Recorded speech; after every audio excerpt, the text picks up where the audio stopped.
Un soir d'été. La pleine lune éclaire discrètement la route qui se dessine devant vous. Une rue toute simple, bien droite et sans recoin, qui vous mènera à la maison sans avoir besoin de regarder sans cesse derrière votre épaule. Et pourtant, un frisson irrépressible vous fait remuer les épaules. Il y a dans l'air ce soir un petit quelque chose de différent. Pas le temps de s'y attarder néanmoins. Il se fait tard et il vous faut vous hâter. On presse le pas pour parcourir la centaine de mètres restantes. Au bord de la route, les luminaires se suivent et se ressemblent. Les murets séparant les maisons de leur jardin sont d'un fade écœurant, mais la musique dans vos oreilles vous distrait assez pour que vous n'y prêtiez pas vraiment attention. Le pas guilleret, vous suivez le tempo, tout en avançant, mais la sensation qui vous a pris au cœur plus tôt ne vous laisse pas. Au contraire, plus vous avancez dans cette rue qui vous paraît de plus en plus sombre, plus elle vous envahit, prenant le pas sur la musique dans vos oreilles. Une forme sombre, derrière un des poteaux, vous arrache soudain un sursaut, et vous arrête en plein élan. Ce n'est qu'une femme, qui se tient un petit peu dans l'ombre, mais vous ne l'avez pas remarqué jusqu'ici. Grand impair beige et foulard recouvrant le bas du visage, malgré la chaleur. Elle a dans sa façon de se tenir un petit quelque chose qui vous rappelle cette étrange sensation qui vous étreignait déjà. Raison de plus pour ne pas traîner. Un rapide coup de tête pour la saluer, puisqu'elle semble vous fixer sans ciller derrière son étole, et vous voilà reparti en avant toute. Mais voilà, elle vous suit du regard. Elle se tourne pour mieux vous suivre à chaque pas, ne lâchant pas de ses yeux écarquiller votre silhouette mouvante. Intrigué, interpellé, vous vous arrêtez pour lui demander si vous pouvez l'aider ? Une femme seule, les mains ballantes, postée ainsi derrière un poteau, a peut-être besoin de quelqu'un finalement. Est-elle perdue ? Sans moyen de communiquer ? Vous demandez, mais elle ne vous donne pas de réponse. Elle reste silencieuse, et vous voyez que derrière ses longs cheveux noirs tombant mollement sur ses épaules, il n'y a qu'un visage blanchâtre, sans aucune expression. Enfin, une moitié, puisque vous ne pouvez rien voir en dessous de son nez. Vous avez retiré vos écouteurs, par politesse, et vous l'entendez murmurer derrière son foulard, sans toutefois parvenir à comprendre ce qu'elle vous dit. Un pas en avant pour mieux l'entendre ? Est-ce que je suis belle ? Demande-t-elle d'une voix implorante. Interloqué, vos sourcils soulèvent. Quel genre de question pour une sortie nocturne avec un inconnu ?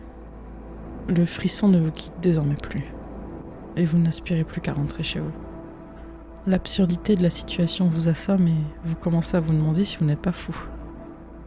Vous bafouillez un oui, tout en remettant un écouteur dans votre oreille dans l'espoir de faire comprendre poliment à votre interlocutrice qu'il est temps pour vous d'y aller. Mais elle se met à rire, une main suspendue au niveau de sa bouche. Un rire froid, un rire presque mesquin qui vous clôt au sol. Un long silence. Elle tient toujours sa main dans sa bouche et attrape le bout de tissu qui la recouvre. Un geste d'une lenteur oppressante découvre alors le bas de son visage, découvre une bouche, une gueule, une ouverture béante partant d'une oreille à l'autre, dégoulinante de bave et de sang, dévoilant dents et gencives sans embâge. Elle rit au travers de cette ouverture béante. Elle rit de nouveau et dans un bond, tout bras en avant, elle hurle dans la nuit. Et maintenant ?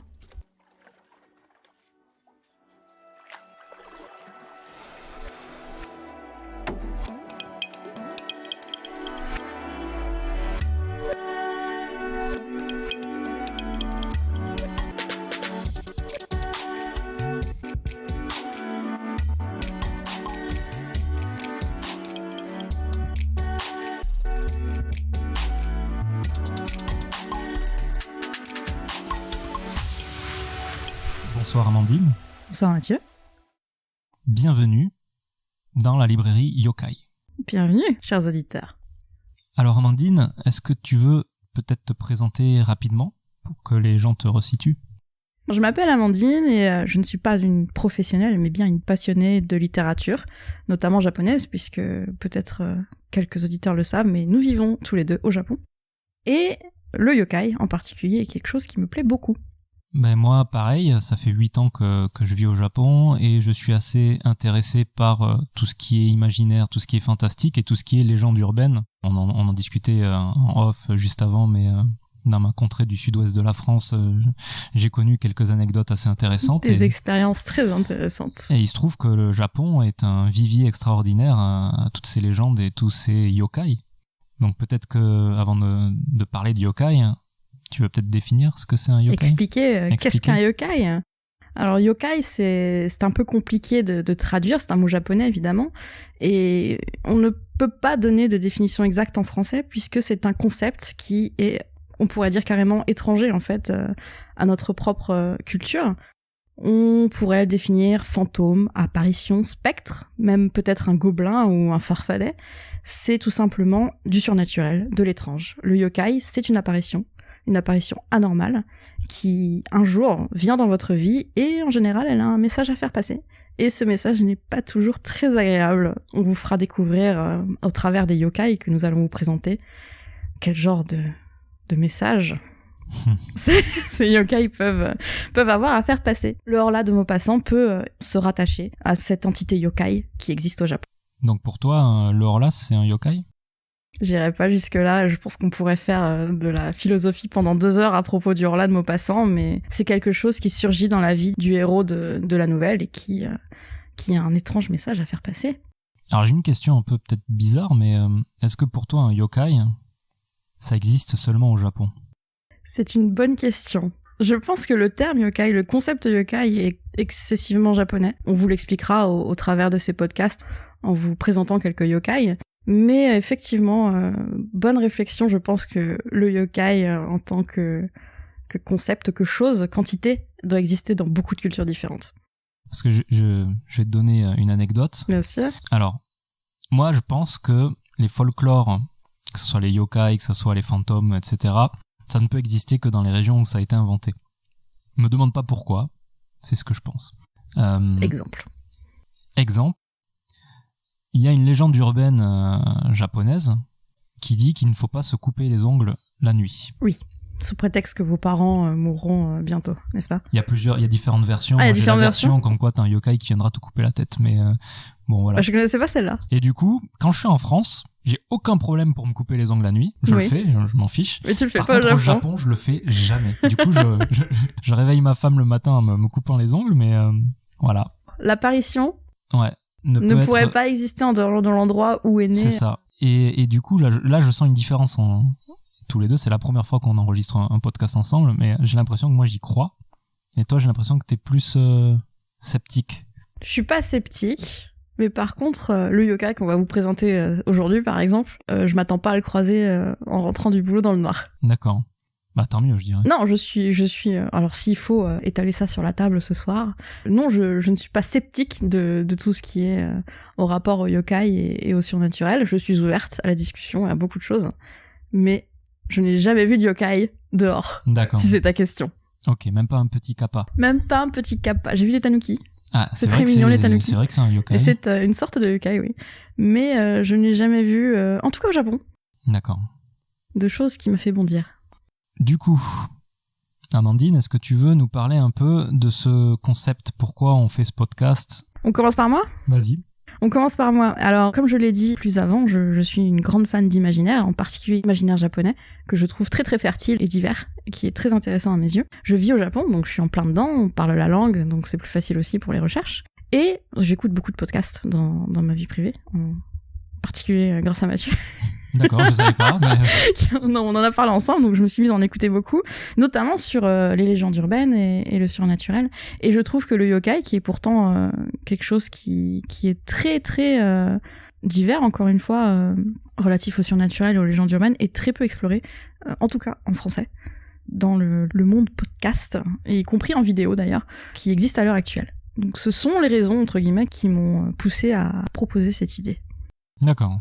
Donc c'est à mon tour, j'imagine. Bah oui, okay. À ton tour, Mathieu.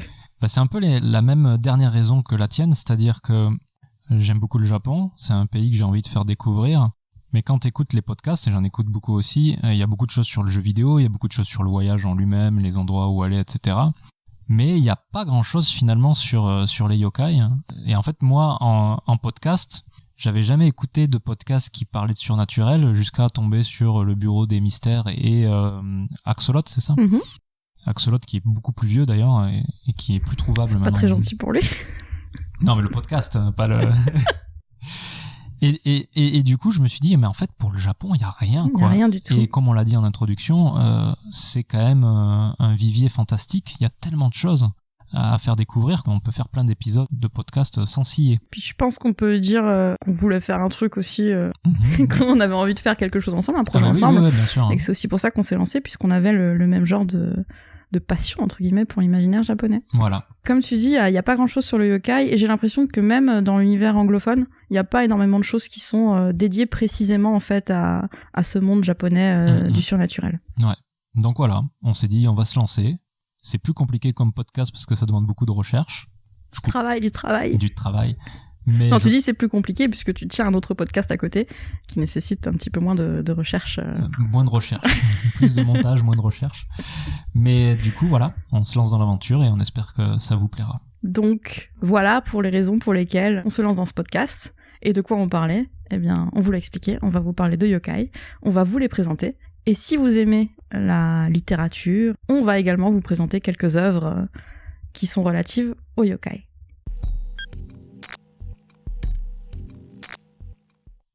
Donc, on va parler du premier yokai, Amandine. Notre héroïne du jour. Notre héroïne du jour. Et oui, on commence par une femme. Oui, on commence par une femme, c'est normal. La Kuchisake Onna. Donc, vous avez entendu un petit peu parler d'elle dans la nouvelle d'introduction de ce podcast. La Kuchisake Onna, c'est une femme absolument délectable. Et alors, on va peut-être commencer par expliquer que veut dire son nom en japonais. Alors, Onna, tout simplement, ça veut dire femme. Et Kuchisake, Kuchi pour la bouche et Sake pour couper, ouverture, beaucoup de rasoirs, quoi. Hein. Donc la Kuchisake Onna, vous l'auriez compris un petit peu avant, c'est une femme qui a une belle ouverture, qui part d'une oreille à une autre, et qui dévoile l'intégralité de sa bouche. Ça a l'air ragoûtant. Ragoûtant. Et alors, difficile de traduire, encore une fois, hein, la bouche fendue, le sourire d'ange, je suis pas sûre qu'on ait, encore une fois, un équivalent dans notre propre culture de la Kuchisake Onna. Comme ça, moi je sais pas pourquoi ça me fait penser à la Dame Blanche, mais ça a rien à voir, quoi. Rien à voir, c'est juste que la rencontre est tout aussi random. La rencontre est tout aussi random, effectivement. De toute façon, j'ai l'impression qu'avec les yokai, il y a beaucoup de random, en général. Contre-exemple, ce que tu as dit plus tôt, puisque l'histoire de tes parents qui décèdent ou du yokai qui vient te couper la tête, eh bien c'est quand tu te coupes les ongles la nuit. C'est ça, mais c'est exactement le contre-exemple qui confirme la règle. Alors, est-ce que Kuchisake, un petit peu plus sur elle. De la légende. Alors, elle est bien connue puisqu'on la retrouve dans de nombreuses œuvres médias, donc cinématographiques, littéraires ou manga. Je pense que vous l'avez peut-être aperçu. C'est un mème assez connu aussi sur Internet, l'image de cette femme avec la bouche fendue. Ça a été fait dans un film d'horreur assez connu il y a quelques années. Qui est employé dans quelle situation, le mème? Aucune idée. Je sais que je l'ai vu passer de temps en temps. Okay. Si. À l'aube d'Internet, il y a très longtemps, quand on faisait des vidéos pour faire peur aux gens, tu sais, avec une petite musique toute calme. Ouais. Et tout d'un coup, à la fin, tu avais un pop-up bien effrayant avec un cri. Eh bien, j'avais déjà vu... Je déteste ça. Je l'ai vu une fois, et plus jamais j'ai ouvert de vidéos dont je ne connaissais pas le contenu. Ce qui est dangereux, c'est que moi j'adore regarder des vidéos de chats, des petits chats.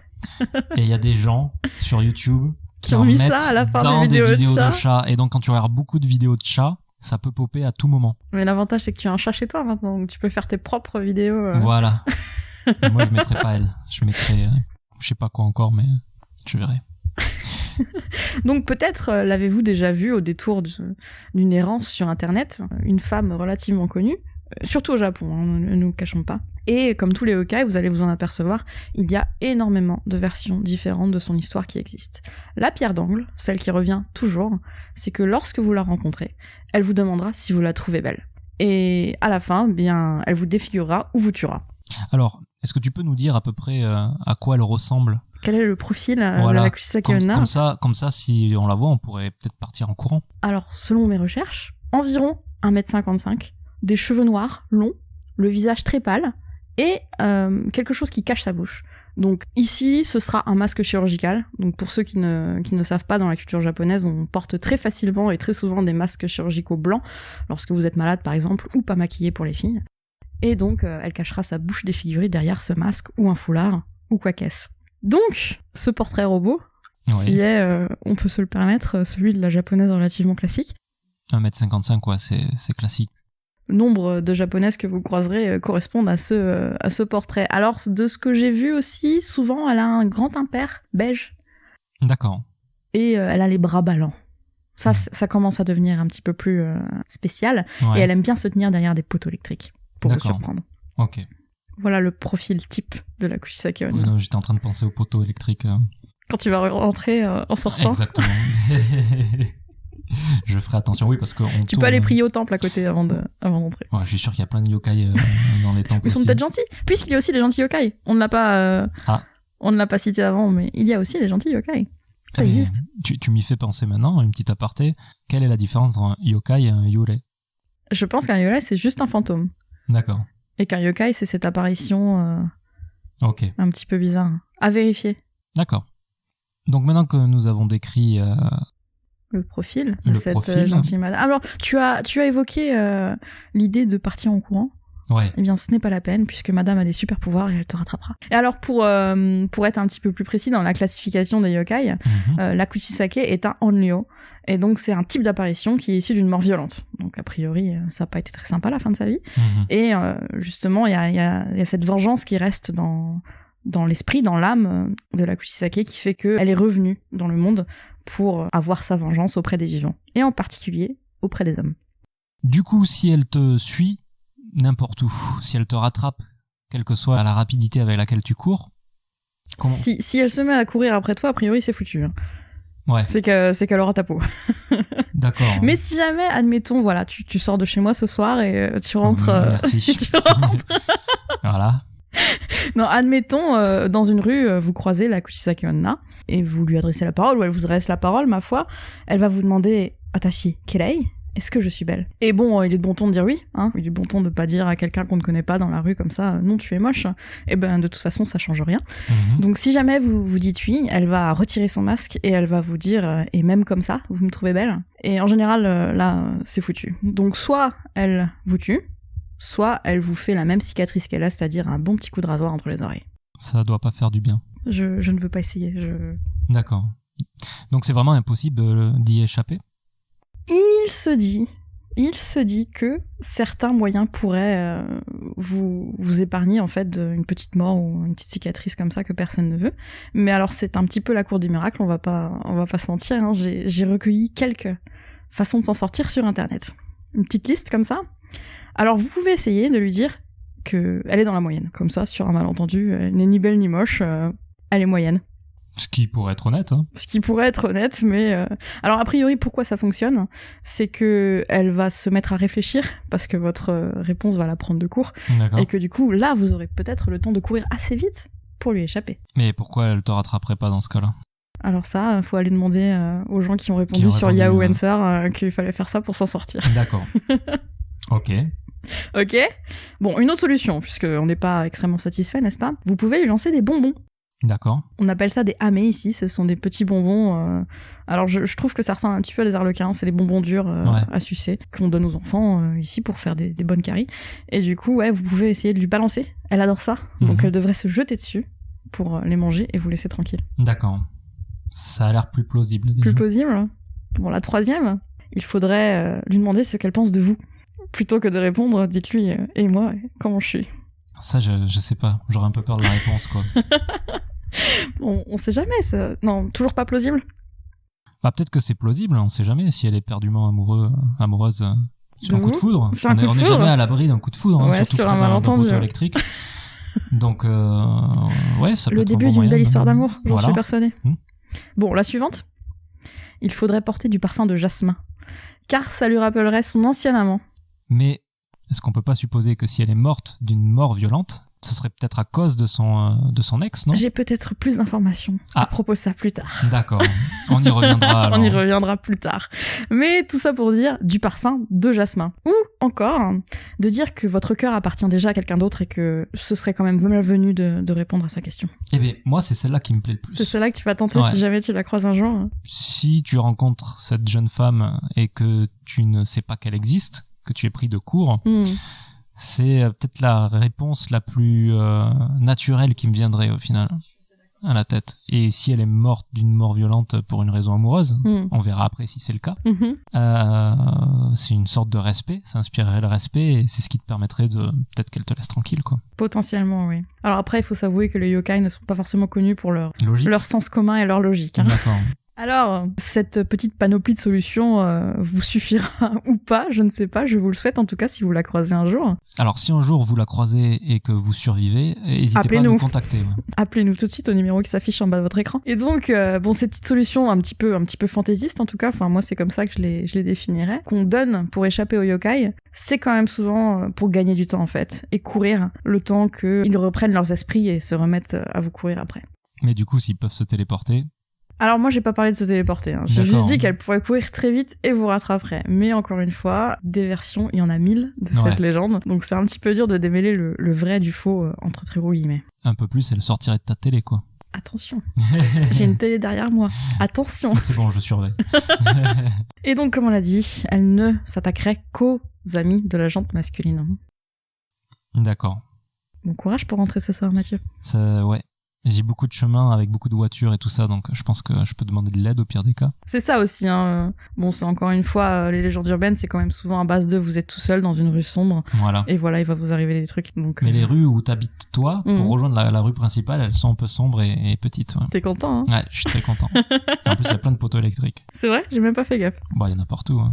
Oui. Mais alors, tu auras peut-être pas la réponse, mais dans la nouvelle que tu as dite au début de ce podcast, la personne s'arrête et enlève les écouteurs pour écouter.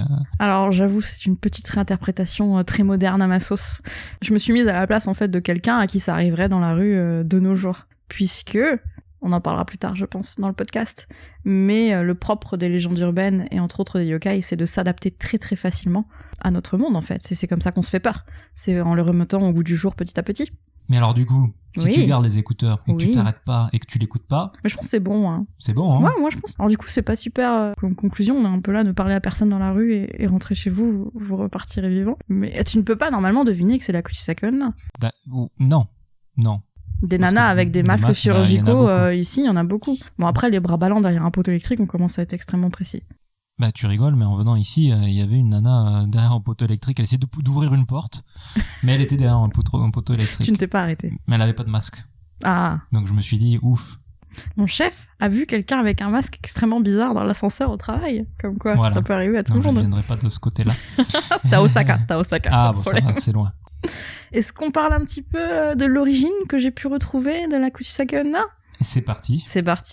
Alors j'ai cherché longtemps parce que bon, je pense que vous êtes bien au courant, mais le problème des légendes urbaines, c'est que ça se transmet de Skyblog en Skyblog. On est moderne.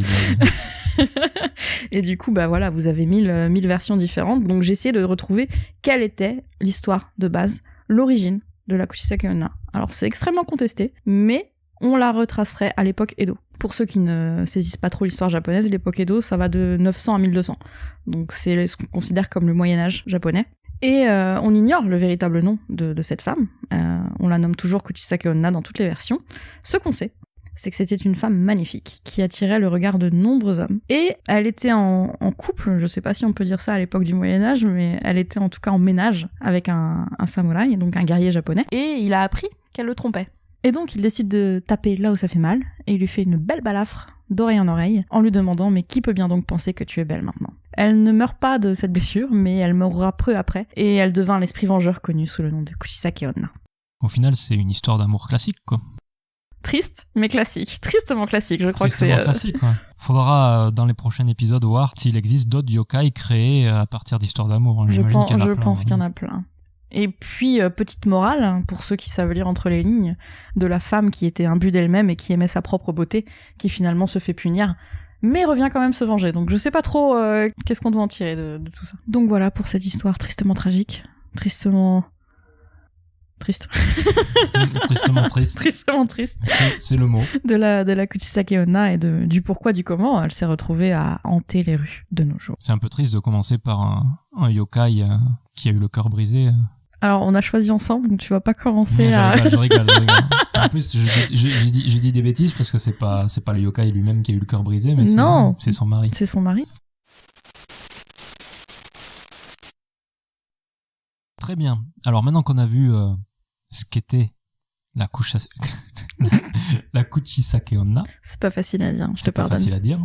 Maintenant qu'on a vu qui elle était, est-ce que, par hasard, il y aurait des gens qui l'auraient vue en vrai? Comment tu spoil tout?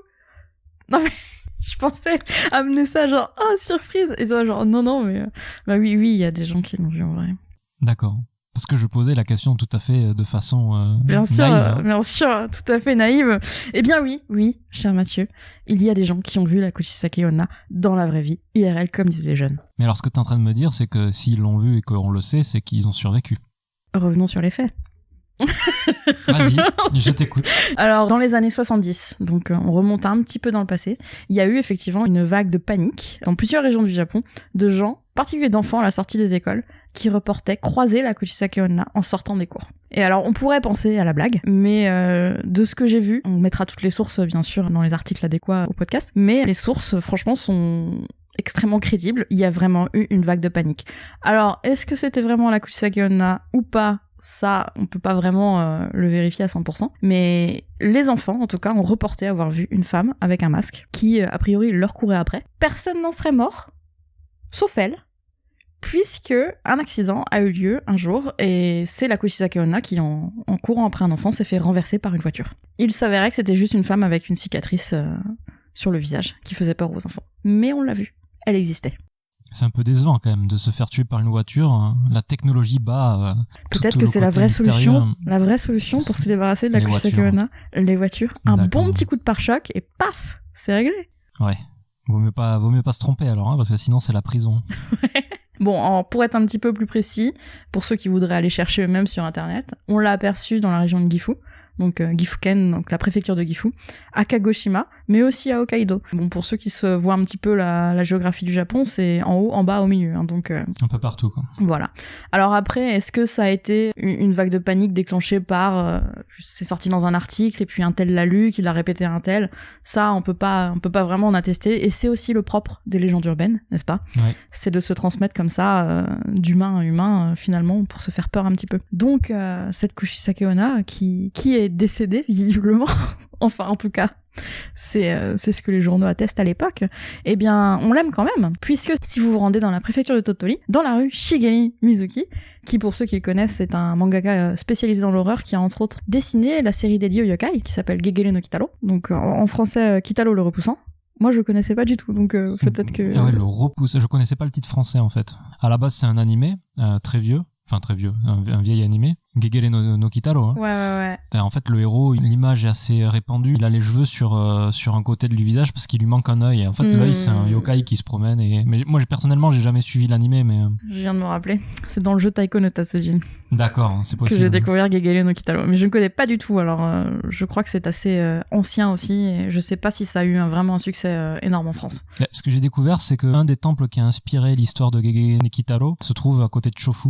Et j'y suis allé pour voir du Yosakoi là-bas, donc c'est ça qui est rigolo. Et c'est vrai que toute la rue qui mène à ce temple, il y a plein de statues des personnages de Gegele no Kitaro. C'est un manga très très apprécié ici, et même si j'ai jamais vu le manga en tant que tel, c'est vrai qu'on en entend beaucoup parler. Et du coup, il vient de cette ville dans la préfecture de Tottori, le mangaka, et c'est pour ça qu'il y a toute une ribambelle de statues de yokai qu'il a dessiné dans son manga dedans, et parmi eux, évidemment, il y a la Kuchisake Onna, puisqu'il l'a dessinée dans son manga. Alors, est-ce qu'elle est sympa dans le manga? Tu sais pas? Je ne sais pas. Je n'ai pas été vérifié. J'avoue. J'ai honte. Je te ferai une bonne posture Dogeza après pour me faire pardonner, mais je n'ai pas été vérifié. Le yokai du Dogeza, ça aussi, ça doit être sympa. Ça doit exister, sans doute. Mais est-ce que tu veux rencontrer la Kuchisake Onna? Moi, non. Non. Parce que j'ai un bon plan. Ah non, mais ça ira. Dans la ville? Je suis pris. Bon, est-ce que je le dis quand même pour les auditeurs du coup? Vas-y pour les auditeurs. Bon allez, pour ceux qui veulent se donner un petit frisson et aller rencontrer la Kuchisake Onna, vous pouvez vous rendre dans la ville de Gifu, dans la préfecture de Gifu, on en a parlé, c'est au milieu du Japon près de Nagoya, puisque là-bas, dans ces allées couvertes, eh bien, elle se balade l'été, c'est une chanteuse, et elle fait des petits festivals où vous pouvez danser avec elle. C'est-il pas beau? Et alors, elle est vraiment défigurée ou c'est du maquillage? Ça, j'ai pas été vérifié. D'accord. Mais a priori, c'est une attraction qui a beaucoup de succès. D'accord. Et en fait, elle a été créée par un écrivain qui revenait des États-Unis et une vendeuse en fait de cette rue-là, puisque ceux qui connaissent un petit peu la culture japonaise doivent savoir, mais les allées marchandes, c'est quelque chose qui dépérit énormément au Japon. Les shotengai? Ouais. D'accord. Ouais. Et donc, pour vous donner une idée, c'est souvent près de la gare. Vous avez une grande allée couverte avec des magasins des deux côtés. Et c'est souvent quand même des magasins un peu désuets, on va dire. Enfin, des choses traditionnelles entre guillemets de la vie japonaise, des vêtements, de la vaisselle, du thé, des choses comme ça. Et les gens ont tendance à migrer dans ce qu'on appelle les malls, donc dans les centres commerciaux, parce que c'est le bon mot, dans les centres commerciaux, et du coup à déserter ces galeries qui évidemment dépérissent et ferment. Et on pourrait effectivement, quand vous baladez dedans, c'est un petit peu décor de film d'horreur, on va pas se mentir. Ouais. Tout est fermé, c'est noir. Surtout la nuit. Et donc cette vendeuse dans cette rue Yanagise à Gifu était extrêmement triste que ça se dépérisse comme ça, et avec cet écrivain ils se sont dit eh bien on va faire un truc, on va faire ce qu'on appelle une attraction de cryptotourisme. Cryptotourisme. D'accord. Alors j'ai cherché une définition précise et j'ai pas vraiment trouvé. Mais ce que j'en ai compris, c'est que c'est en fait faire une activité touristique autour de quelque chose qui est relatif entre guillemets au surnaturel, aux légendes locales, etc. Donc moi j'ai tout de suite pensé à Nessie, aux catacombes de Paris, ce genre de choses. Les cryptomonstres, etc. Quoi. Voilà, exactement. Et donc ils se sont dit on va faire une attraction qui va faire peur aux gens et les attirer. Eh bien ils ont ravivé la Kuchisake Onna qui avait à l'époque été repérés dans ces allées-là, et ils en ont fait une espèce de maison de fantôme. Donc vous pouvez rentrer dans cette maison, aller la voir, aller vous faire un petit coup de pétoche pour partir en courant. Et alors on vous mettra encore une fois les photos parce que c'est incroyable. Vous pouvez aller danser avec la Kuchisake Onna dans la rue l'été. C'est un festival et ça a l'air vraiment marrant. Tu vas y aller ? Bah franchement, alors on en parlait un petit peu en off là, mais moi je connais une des personnes qui organise ça, et du coup je me tente à demander un petit service à une ancienne amie pour aller voir cette Kuchisake Onna. Ça a l'air marrant quand même. Faudra que tu prennes des photos. Bien sûr, un petit reportage. Si vous voulez, on enregistrera même une émission, une interview de la Kuchisake Onna. Ok. Bon, ça m'a l'air... Non, vraiment, tu veux pas y aller ? Non, ça m'a l'air effrayant. Je fais tout pour toi, franchement. Ouais, zéro gratitude. Moi, j'irai visiter les yokai sympas. Ceux qui sont gentils. Bon, promis, la prochaine fois, on parle de quelqu'un d'un petit peu plus sympa. Voilà. Bon, pas un kitsune ou un tanuki, par contre. Quelqu'un de relativement sympa ? Ok.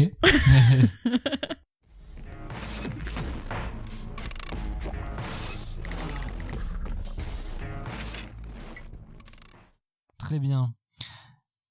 On a vu dans la réalité, j'imagine, vu que c'est quand même un yokai assez connu au final, qu'il a inspiré pas mal de fiction.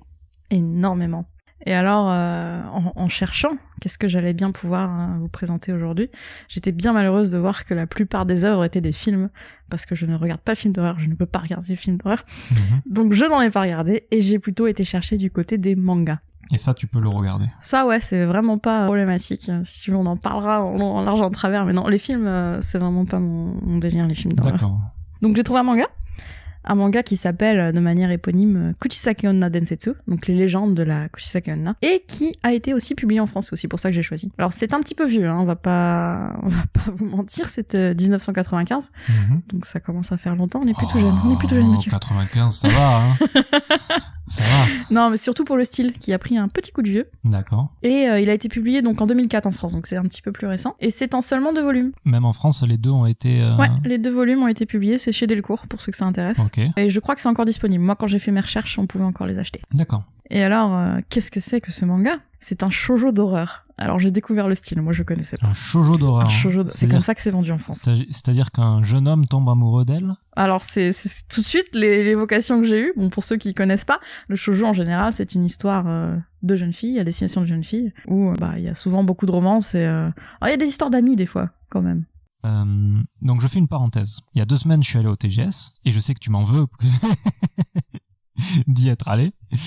Et j'ai pu parler, donc j'ai pu essayer le jeu qui s'appelle Sekiro, et donc c'est pas totalement hors sujet parce que dans Sekiro, on joue un samouraï qui se bat contre des yokai. Qui se frotte à des yokai. Le producteur de ce jeu, Sekiro, en fait, a créé un autre jeu. Il a créé un autre jeu qui s'appelle Déraciné. C'est pour la réalité virtuelle, qui est une sorte de point and click, qui s'inspire totalement du shoujo.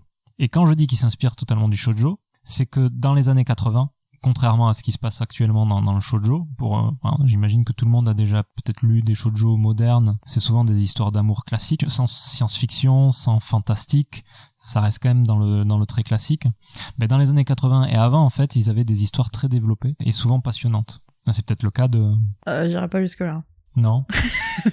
Non, vraiment, le point d'accroche et pourquoi vous lisez ce shoujo, c'est vraiment l'horreur et le kimoi, comme on dit en japonais, genre le sentiment extrêmement désagréable dans l'estomac. Alors, pour en parler un petit peu plus précisément, c'est un recueil de nouvelles. Donc ça parle de la Kuchisake, mais il y a 2 autres, en fait, histoires. 3, qui sont extrêmement malaisantes. Je crois que c'est le mot, c'est malaisant. Okay. Mais vous découvrez effectivement la Kuchisake Onna dans un registre un petit peu différent de ce qu'on a pu évoquer auparavant dans le podcast, dans le sens où elle a un vouloir, elle a quelque chose qu'elle a envie de faire, et du coup l'histoire continue, et c'est pas juste une apparition un soir et vous êtes mort. Voilà, il y a vraiment quelque chose qui continue, et c'est intéressant pour ça, et c'est aussi intéressant parce que je trouve que c'était très dans la culture, dans la vie quotidienne japonaise. Donc c'est vrai que si par exemple vous êtes en France et que vous êtes un petit peu curieux de qu'est-ce qu'une légende urbaine japonaise, bah, je pense que c'est une très bonne porte d'entrée en fait pour se familiariser avec la Kuchisake et aussi avec cet univers des légendes urbaines japonaises. D'accord. Du coup, tu as tout lu ? Ah, je suis à la moitié du 2e tome. D'accord. J'ai presque fini. Est-ce que ça te tient en haleine ? Ça me tient en haleine, mais c'est vraiment malaisant. C'est pour ça que j'ai un peu fait pause. Non mais alors une histoire de limace. Ah oui, non, ouais, effectivement. Ok. Je ne veux pas savoir. Non, mais après, les histoires qui sont consacrées à la Kuchisake, bon, c'est si vous avez peur des trucs coupants, c'est pas la peine. Hein. Oui, bah on peut imaginer. Voilà, des trous dans la bouche, machin et tout, laissez tomber. Non, c'est vrai, c'est vraiment intéressant. Moi qui n'ai jamais lu de manga d'horreur, parce que c'est un genre qui n'est pas vraiment mis en avant, que ce soit ici ou en France d'ailleurs, j'ai l'impression. C'est pas le genre qui est le plus exporté. Hein. Non. Franchement, moi à l'époque, enfin bon, ça commence à faire longtemps, mais à l'époque où je lisais des mangas en France, c'était seinen, shoujo et shonen, quoi. Ça allait pas vraiment beaucoup plus loin. Le seinen, tu peux avoir de l'horreur dans le seinen. Ouais, mais alors là, c'est de l'horreur brute, en fait. C'est là, vous lisez ça que pour l'horreur. Il y a pas, le scénario est pas non plus extrêmement compliqué. Alors oui, je vous disais, elle a un dessin et une espèce de petit plan, la Kuchisake, mais c'est pas non plus, pas Dexter, quoi. D'accord. Enfin, vraiment, vous lisez ça pour être mal à l'aise et pour vous faire peur. Ok. Et banco. Ok. Bon, bah vous savez ce qu'il vous reste à faire. Si ça vous a plu, cette légende, allez-y les yeux fermés. Pour ma part, j'aimerais parler d'une session de jeu de rôle que j'ai eue récemment. Donc je vais pas vous embêter avec comment s'est passée la partie de jeu de rôle. Hein. Pour ça, vous avez Aventure. On fera un podcast à côté. Un podcast, vous avez On va raconter toute la partie. Voilà. Non. En fait, il se trouve qu'on a joué à un jeu de rôle qui s'appelle Kuro, K-U-R-O, qui est un mix, en fait, entre un univers horrifique à la The Ring, par exemple, le film avec le fameux yokai, justement, qui s'appelle Sadako, et Ghost in the Shell, ou Blade Runner, hein, c'est-à-dire un univers un peu cyberpunk. D'ailleurs, ça se passe à Tokyo en 2046. Et ce mix rend la création de personnages et l'évolution des histoires assez intéressante. C'est un jeu de rôle qui se joue avec des dés de 6 ouverts, c'est-à-dire que le 4 est égal à 0. On a des compétences, on a des points de compétences à répartir dans différentes compétences, et la réussite d'une action se passe si jamais on fait plus qu'un certain seuil qui est établi selon un niveau de difficulté et ce qu'il y a dans le livre de MJ. Donc j'ai fait une partie de ce jeu-là il y a quelques mois, et il se trouve que ce qui est vraiment bien dans ce jeu, c'est qu'il y a vraiment le système. Donc vous achetez le livre des règles, il y a le système de base, il y a 1 ou 2 histoires pour vous guider, mais après ça vous met une pléthore de yokai à disposition, et c'est vraiment à vous de faire votre histoire. Et donc tu as croisé. Et il se trouve, et voilà, que le yokai qui était le boss, on va dire, le boss de fin, le boss de fin de la partie que j'ai faite il y a quelques mois, c'était la Kuchisake Onna. Et est-ce que tu en es mort de cette rencontre ? On n'en est pas mort parce qu'on a réussi à lever la malédiction, ou plutôt la libérer de sa propre malédiction, sachant qu'on libère pas vraiment jamais complètement. Happy end un peu quand même. C'était happy end sur le moment. Hein. Mais ce qui était vraiment stressant dans le jeu, c'est que comme c'était un yokai, elle est vraiment indestructible. Donc c'est pas un jeu où voilà, on l'a fait des jets de dés, on l'a détruit avec un peu de chance, quoi. Non, là c'était vraiment. Il fallait l'éviter un maximum, quoi. Et c'était bien flippant, c'était bien sympa. Je recommande ce jeu, Kuro, qui du coup rentre complètement dans le thème de notre podcast, puisque c'est un Tokyo futuriste avec des yokai. Voilà, on va faire une partie à chaque podcast pour rencontrer le boss de fin. On pourrait faire un hors-série Kuro, où on fait comme aventure pour YouTube, mais voilà. Mais est-ce que tu as un petit secret du coup pour te débarrasser d'elle, ou est-ce que c'est purement de la chance ? Là, pour le coup, c'est purement de la chance. Hein. Ouais, c'est raté. Désolé. Donc c'est raté. Hein. Mais j'ai pas essayé, du coup, j'avais pas écouté ce podcast avant. Donc mais alors dans le manga, on apprend un nouveau moyen de la repousser. D'accord. C'est d'avoir, alors attention, c'est aux petits oignons. Ouais. C'est d'avoir un pot de crème de cire pour les cheveux. D'accord. Parce qu'elle déteste l'odeur, parce que ça lui rappelle son mec. D'accord. Donc toutes les racailles japonaises ou les yakuza japonais En fait, sont... se défendent contre Mais la c'est normal. Kuchisake-on. En même temps, c'est normal, ils sont tout le temps dans la rue. Moi, Donc, à leur place, je ferais pareil. Hein, ça augmente les chances de la rencontrer. Ouais. On arrive à la fin de ce podcast, Mathieu. On arrive à la fin de ce podcast. C'est triste, mais c'est comme ça. C'est triste, mais c'est une première, limite un pilote en fait. Ouais, mais j'aime pas parce qu'après ça décale. Ouais, L'épisode 0. Ah ça fait très Évangélion, j'aime bien. Ah ben voilà, l'épisode 0. C'était l'épisode 0. Eh bien ça m'a fait très plaisir de tourner ce podcast avec toi. C'était sympathique. Et j'espère que ça a plu aux auditeurs. Auditeurs qui peuvent, s'ils le veulent d'ailleurs, peut-être nous faire des suggestions de yokai. On ne sait jamais s'ils veulent qu'on traite un yokai. Donc si vous voulez... C'est vrai que c'est marrant, je te parle en aparté comme s'ils nous écoutaient pas, tu sais, s'ils veulent, si les auditeurs ils veulent, si les auditeurs, si c'est vous... secret, mais si vous voulez. Si vous voulez qu'on traite d'un yokai spécifique, vous pouvez nous envoyer des suggestions à l'adresse qu'on mettra dans le post. De toute façon, on fait ce qu'on veut, donc si on veut pas... Si on veut pas, on le fera pas, hein. Voilà. Mais ça peut nous donner des idées. C'est réglé. Voilà. Et comme on vous l'a dit, toutes les sources, toutes les photos et tout ce qu'il faut seront en lien sous le podcast. Parce qu'on sait pas trop où encore on va le poster, hein, pour être honnête. Mais au moins, dans un article quelque part, vous aurez tout. Les sources, les photos, pour aller vous-même explorer le monde de la Kuchisake-on. Voilà. Donc, on vous souhaite une bonne soirée, en espérant que vous écoutez ça dans votre lit. Et mettez-vous bien sous les couvertures pour vous protéger de on ne sait pas qui. Et attention aux poteaux électriques. Et les poteaux électriques si jamais vous sortez. Je crois qu'il y en a moins en France. Bonne soirée. Et bonne nuit.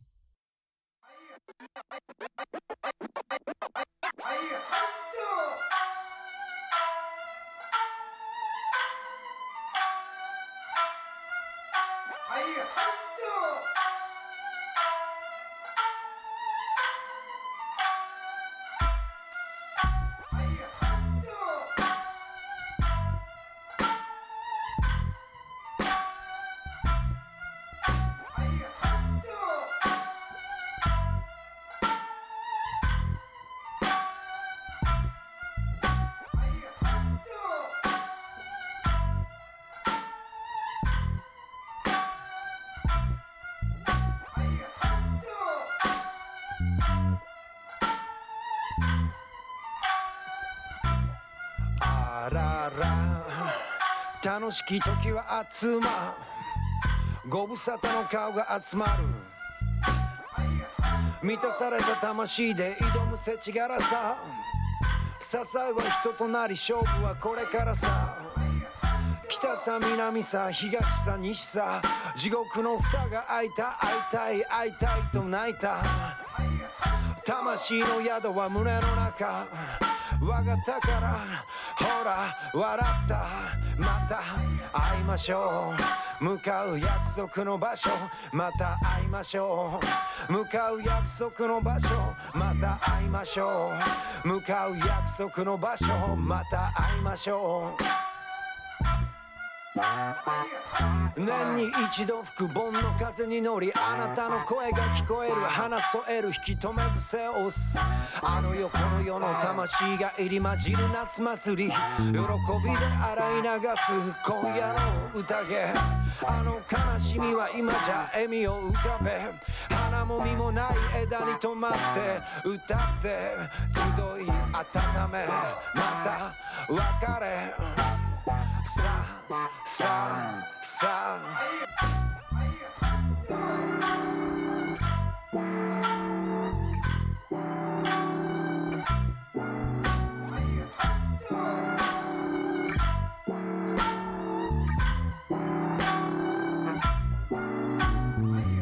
飲めや大黒踊れや恵比寿亀の座敷に鶴の声日が沈めど日が昇れど盆も盆様も笑う風の盆日が沈めど日が昇れど日が沈めど日が昇れど日が沈めど日が昇れど盆も盆様も笑う風の盆あなたを超えていこうと心配しないで俺たちは大丈夫忘れた頃にまた吹く風去年よりずっと強くなった飲めや大黒踊れや恵比寿亀の座敷に鶴の声日が沈めど日が昇れどボンもボン様も笑う風のボン